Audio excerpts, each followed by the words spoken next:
तो सबसे पहले हम अपनी ऑडियो फाइल इंपोर्ट कर लेते हैं और जो फाइल एडिट करनी है उसको यहाँ से सेलेक्ट कर लेंगे। दोस्तों एक चीज मैं आपको बता दूं कि ऑल्दो इस ऐप में ऑडियो रिकॉर्डिंग के सारे ऑप्शंस आपको प्रोवाइड फिलहाल यहाँ हमारी ऑडियो फाइल इंपोर्ट हो गई है, तो सबसे पहले इसको थोड़ा सा जूम कर लेते हैं इस वाले ऑप्शन का यूज करके। और अगर इस ऑडियो में से कोई पार्ट रिमूव करना है तो सबसे पहले उसको सेलेक्ट करेंगे, उसके बाद वापस से इन 3 डॉट्स पे क्लिक करेंगे तो आपको यहाँ बहुत सारे ऑप्शंस मिल जाएंगे, जैसे कि आप ऑडियो में इफेक्ट्स ऐड कर सकते हैं या फिर आप उसको कट, कॉपी, डिलीट या ट्रिम भी कर सकते हैं। वैसे फिलहाल हमें ये जो सिलेक्टेड पार्ट है इसको रिमूव करना है, तो यहाँ डिलीट के ऑप्शन को सिलेक्ट कर लेंगे और देखिए वो पार्ट रिमूव हो गया है। वैसे अगर मैं यहाँ ट्रिम को सिलेक्ट कर लेता तो ये जो सिलेक्टेड पार्ट है वो रह जाता और बाकी ये जो अनसिलेक्टेड पार्ट्स हैं वो सब डिलीट हो जाते। और कट और कॉपी का मतलब तो आप जानते ही हैं। तो अब हम यहाँ इफेक्ट्स में चलते हैं और इसके एक एक ऑप्शन के बारे में जान लेते हैं। सबसे पहले यहाँ फेड इन फेड आउट का ऑप्शन है, तो अगर फेड इन को सिलेक्ट करेंगे तो आपकी ऑडियो का साउंड स्टार्ट में 0 रहेगा और धीरे धीरे बढ़ जाएगा, जैसा कि आप इस वेव फॉर्म को भी देख सकते हो। स्टार्टिंग में ऑडियो 0 है और धीरे धीरे बढ़ते बढ़ते ये नॉर्मल हो गई है। वहीं जो ये फेड आउट का ऑप्शन है इसमें उल्टा होता है, यानी ऑडियो का साउंड स्टार्ट में नॉर्मल रहेगा और लास्ट तक जाते जाते वो 0 हो जाएगा, जैसा कि आप इस वेव फॉर्म को देख सकते हो। तो आप अपनी ऑडियो में इस तरह के इफेक्ट्स यूज कर सकते हैं। फिलहाल हम इसको अंडू कर लेते हैं। उसके बाद इफेक्ट्स में आपको नॉर्मलाइज का ऑप्शन मिलेगा और जब आप इसको सेलेक्ट करेंगे तो अगर आपकी ऑडियो का मैक्सिमम साउंड 0 डेसिबल से कम होगा तो बढ़ के 0 डेसिबल पे आ जाएगा और अगर 0 डेसिबल से ज्यादा होगा तो घट के 0 डेसिबल पे आ जाएगा। तो इस इफेक्ट का यूज करके आप अपनी ऑडियो का मैक्सिमम साउंड 0 डेसिबल कर सकते हैं। उसके बाद यहाँ रिवर्स का ऑप्शन आपको मिल जाता है, तो इससे आप अपनी ऑडियो को रिवर्स भी कर सकते हैं। सिंपली आपको इसको सेलेक्ट कर लेना है और रिवर्सिंग का प्रोसेस स्टार्ट हो जाएगा। इफेक्ट्स में अगला ऑप्शन है चेंज पिच का, तो अगर आप इस स्लाइडर को 0 से आगे करके अप्लाई पे क्लिक करोगे तो आपकी ऑडियो ऐसे साउंड करेगी, और अगर इस स्लाइडर को 0 से पीछे करोगे तो आपकी ऑडियो ऐसे साउंड करेगी। तो इस इफेक्ट का यूज करके आप अपनी वॉइस को किसी बड़े इंसान की तरह लाउड या बच्चों की तरह श्रिल बना सकते हैं। उसके नीचे चेंज टेम्पो का ऑप्शन आपको मिलेगा, तो इससे आप अपनी ऑडियो की स्पीड को बढ़ा या घटा सकते हैं बिना पिच चेंज किए। उसके बाद नेक्स्ट ऑप्शन चेंज स्पीड का मिलेगा, तो इस ऑप्शन को सिलेक्ट करके भी ऑडियो की स्पीड को बढ़ाया या घटाया जा सकता है, लेकिन इसमें आपकी ऑडियो की पिच भी चेंज हो जाएगी। जैसे ये देखिए, इसको बढ़ा के अप्लाई पे मैंने क्लिक किया और प्ले किया। हेलो गाइस, आज के वीडियो में मैं आपको बताऊंगा कि आप लेक्सिस ऑडियो एडिटर से ऑडियो रेटिंग कैसे कर सकते हैं। तो ऑडियो की स्पीड तो बढ़ गई लेकिन इसका पिच भी चेंज हो गया है। तो अगर आप स्पीड चेंज करने के साथ साथ पिच भी चेंज करना चाहते हो तो इस ऑप्शन का यूज कर सकते हो। उसके बाद नॉइज रिडक्शन का ऑप्शन आता है, जो कि शायद सबसे इम्पोर्टेंट ऑप्शन है, क्योंकि इसका यूज करके आप बैकग्राउंड नॉइज को रिमूव कर सकते हैं। तो अगर इसको सिलेक्ट करेंगे तो इसमें सबसे पहले मिलेगा थ्रेशोल्ड का ऑप्शन, और अगर मैं इस स्लाइडर को 5 डेसिबल पे कर देता हूँ तो 5 डेसिबल से नीचे का जो भी साउंड होगा सिर्फ उसी में नॉइज रिडक्शन अप्लाई होगा।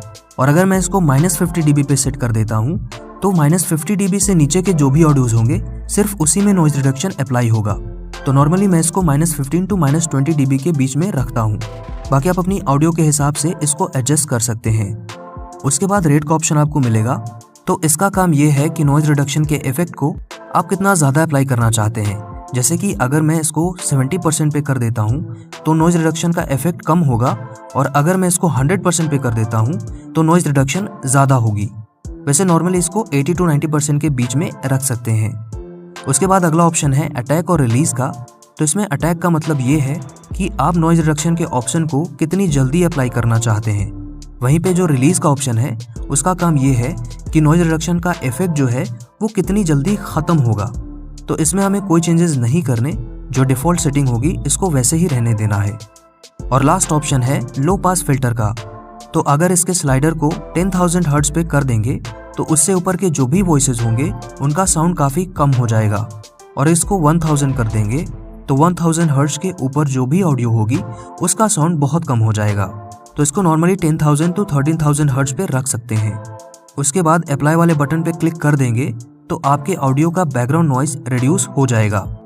गाइज वैसे इसका नॉइज रिडक्शन फीचर कोई खास काम नहीं करता, और इसमें जो ऑप्शंस हैं जैसे थ्रेशोल्ड, रेट वगैरह वो आपको बाकी नॉइज रिड्यूसर्स में नहीं मिलेंगे।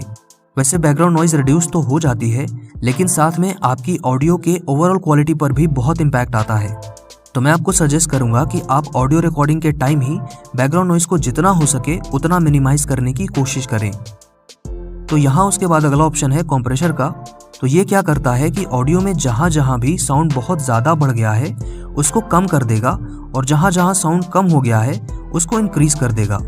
तो यहाँ अगर थ्रेशोल्ड में -30 dB सेलेक्ट कर लेता हूँ तो उससे ऊपर का जो भी साउंड होगा सिर्फ वो ही कंप्रेस होंगे, और -30 dB से नीचे के जो भी ऑडियोज होंगे वो अनइफेक्टेड रहेंगे।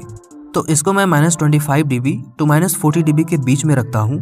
उसके बाद यहाँ रेट का ऑप्शन मिलेगा, तो इसकी जो डिफ़ॉल्ट सेटिंग है इसको वैसे ही रहने देंगे। और उसके नीचे अटैक और रिलीज का ऑप्शन है।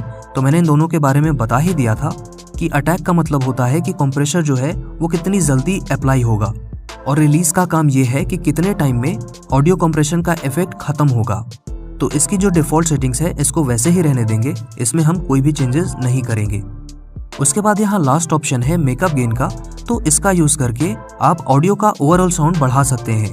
जैसे कि अगर मैं स्लाइडर को +3 dB पे करके इफेक्ट को अप्लाई कर दूंगा तो इस ऑडियो का ओवरऑल साउंड 3 डेसिबल से बढ़ जाएगा। तो फाइनली ये सारे एडजस्टमेंट्स करने के बाद यहाँ अप्लाई पे क्लिक कर देंगे तो आपकी ऑडियो कंप्रेस हो जाएगी। अब कंप्रेसर के बाद आता है इक्विलाइजर। तो उसमें क्या होता है कि अगर ऑडियो को ब्राइट और क्लियर बनाना है तो लास्ट के तीनों स्लाइडर्स जो हैं इनको थोड़ा थोड़ा ऊपर कर देंगे, और अगर आप अपनी ऑडियो में मफल वॉइस चाहते हैं तो इन तीनों स्लाइडर्स को थोड़ा थोड़ा ऊपर कर देंगे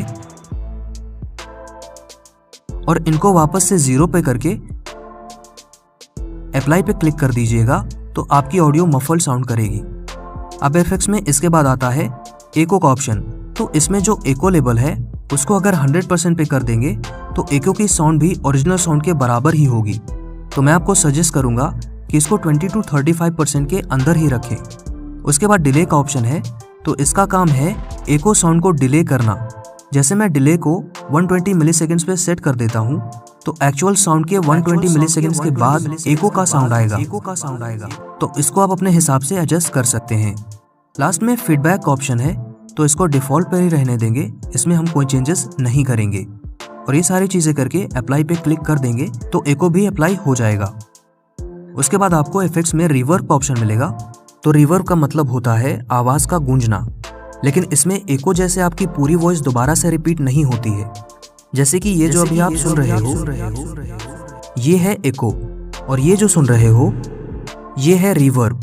तो यहाँ रिवर्ब में आपको सबसे पहले रूम साइज का ऑप्शन मिलेगा। तो इसको आप जितना ज़्यादा बढ़ाएंगे उतनी ही ज़्यादा आपकी आवाज़ गूंजेगी। उसके नीचे डैम्पिंग का ऑप्शन है। तो इसका काम है रिवर्ब साउंड को ज़्यादा या कम करना, लेकिन इसमें उल्टा होता है। जैसे अगर आप इसको बढ़ाएंगे तो रिवर्ब साउंड कम आएगा, और अगर कम करेंगे तो रिवर्ब साउंड ज़्यादा आएगा। उसके बाद है ड्राई लेवल। तो इसका काम है रिवर्ब इफेक्ट को कम करना। इसको जितना ज़्यादा बढ़ाएंगे रिवर्ब उतना ही कम होगा। वहीं यह जो टेल लेवल वाला ऑप्शन है उसका काम उल्टा है, उसका काम है रिवर्ब को ज़्यादा करना। तो इसको जितना ज़्यादा बढ़ाएंगे रिवर्ब इफेक्ट उतना ही ज़्यादा होगा। उसके बाद है रिवर्ब टाइम का ऑप्शन। तो इससे हम ये कंट्रोल कर सकते हैं कि रिवर्ब साउंड को कितनी देर तक या कितना लंबा रखना है। तो आप अपने हिसाब से इसको एडजस्ट कर सकते हैं। उसके बाद है इनपुट बैंडविड्थ। तो इसका काम है रिवर्ब साउंड को शार्प और क्रिस्पी बनाना या उसको डल बनाना।